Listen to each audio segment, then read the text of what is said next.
Kok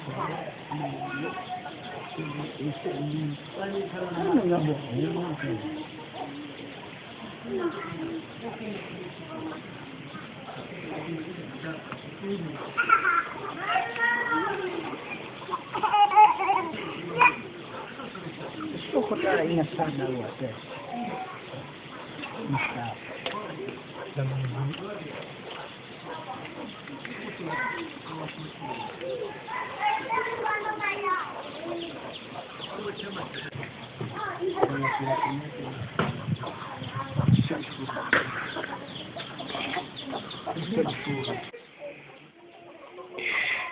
Ini adalah Hasikara, peti jenazah yang terbuat dari batu yang terletak di situs megalitik Lahusa Satua, Kecamatan Idanutai, Kabupaten Nias Selatan.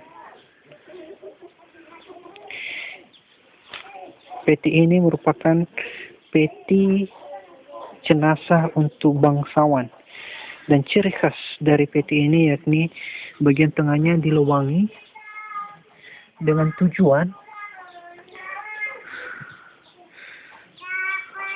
pembusukan dari bangsawan akan jatuh ke bawah melalui lubang ini.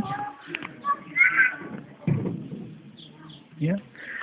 Dan di bawah biasanya diletakkan budak untuk menjilat bau atau busukan dari jenazah bangsawan tersebut. Begitulah sekilas sejarah atau cerita dari peti jenazah ini yang terletak di Desa Lahusa Satua, Kecamatan Idanutai. Salam dari saya, Filemon Soliseki Hulu. Yahoo.